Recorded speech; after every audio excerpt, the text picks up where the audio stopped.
Olá pessoal, tudo bem? Sejam bem-vindos ao Português Diariamente, eu sou Juliana e neste vídeo farei a resenha do livro A Coragem de Ser Imperfeito, da autora Brené Brown.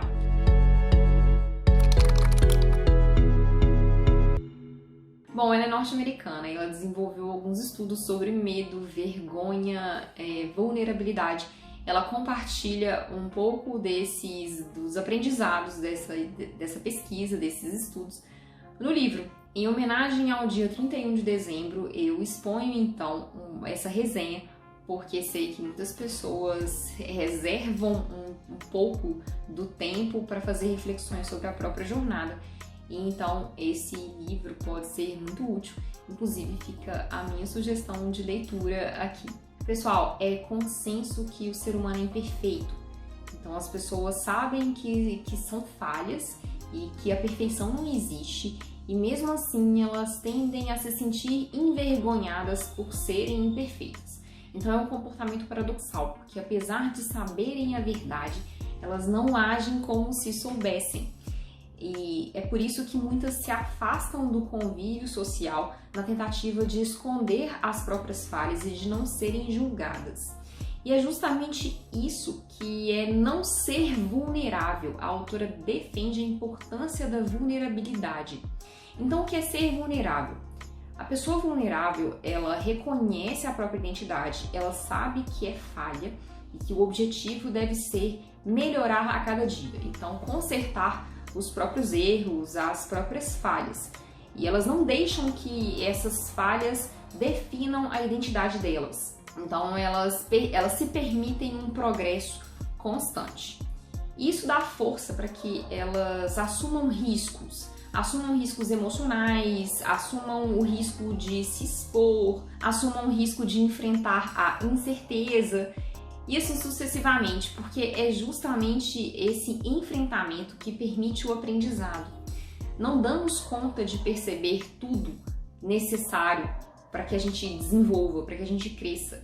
Então, o toque de outros seres humanos é importante para que a gente passe por esse processo. Então, uma crítica pode te ajudar bastante a se desenvolver, mas as pessoas têm medo disso. E o que causa esse medo? A vergonha. E de onde vem a vergonha?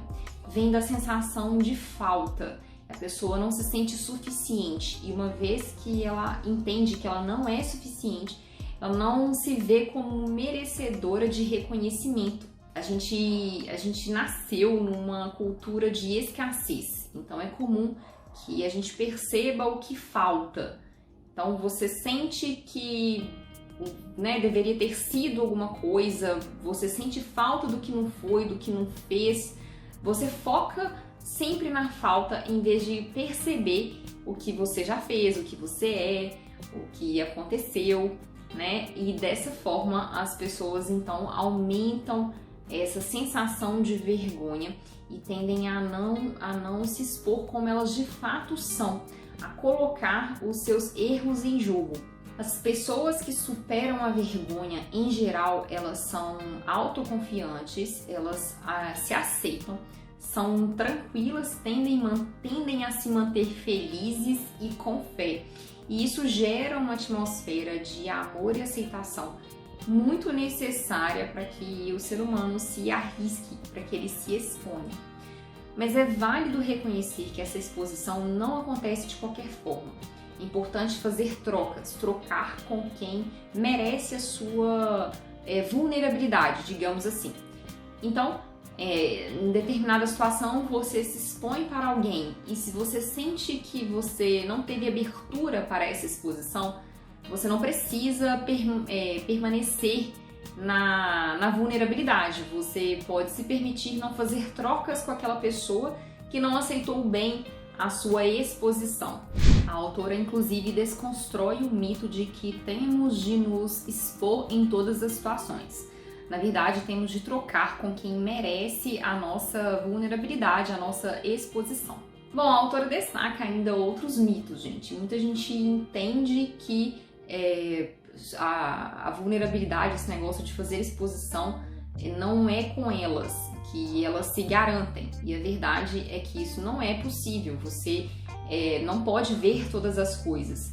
Então, quando você troca com outros seres humanos, você vê coisas que você não enxergaria sozinho, e isso te ajuda a evoluir um pouco. Além disso, há quem diga que vulnerabilidade é fraqueza. Então, ela simplesmente diz que, na verdade, é uma condição inerente a nós, né? Então, a gente precisa aceitar essa vulnerabilidade para que a gente consiga superar a nós mesmos. Esse é o objetivo da evolução. E se a vergonha nos atrapalha de ser vulneráveis, o que fazer em relação a ela?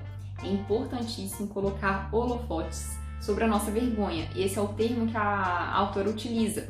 Então é você investigar o que gera o desconforto, o que gera vergonha. É uma tentativa de ser mais racional que emocional. Então uma dica que a autora dá é você se conversar com você mesmo, como se você estivesse ajudando uma outra pessoa. Por quê? A gente tende a ser mais radicais conosco e com outras pessoas tendemos a ser mais leves, mais perdoadores, digamos assim. Então, quando você conversa consigo mesmo, como se você estivesse conversando com um amigo, com outra pessoa que precisasse da sua ajuda, você tende então a conseguir perceber com mais razão o que está acontecendo. Uma outra dica é dizer o que te incomoda para uma pessoa de confiança. É nesse momento que você pratica a vulnerabilidade que você consegue vencer a sua vergonha. Isso pode te favorecer bastante. De maneira figurada, a autora diz que as pessoas tendem a usar armaduras para se esconder da vulnerabilidade. E uma dessas armaduras é o perfeccionismo. A pessoa tenta ser perfeita na tentativa de não ser julgada, de não sentir a falta de aceitação. E a verdade é que ela sofre muito mais, porque ela provavelmente nunca conseguirá ser perfeita e ela vai estar sempre nessa sensação de falta, de exclusão, de não aprovação. Então é uma armadura que na verdade faz as pessoas sofrerem. A segunda forma de proteção que as pessoas utilizam é o que a autora chama de entorpecimento. Então você estabelece diversas tarefas para se manter ocupado e assim não ter tempo para pensar no que te puxa para trás, digamos assim, no que te impede de ser vulnerável. Então é uma desculpa que você cria para si mesmo. Uma outra armadura muito comum é o vitimismo. Então a pessoa se coloca como um impotente, como alguém que está refém da situação e dessa forma ela se isenta então da vulnerabilidade, porque ela se protege, ela utiliza essa desculpa para não se colocar na arena da vida. Então a arena da vida é outra expressão que a autora utiliza para falar sobre essa coragem, essa atitude de se mostrar, de se permitir a evolução. Há ainda quem faz a superexposição. Então, de maneira desordenada e para fazer um teste de lealdade, a pessoa se expõe para quem não merece a exposição dela. Ela não confere se há a possibilidade de fazer trocas com alguém. E ao fazer isso, em vez de obter essa aceitação, ela tem o efeito contrário, porque ela repele o outro.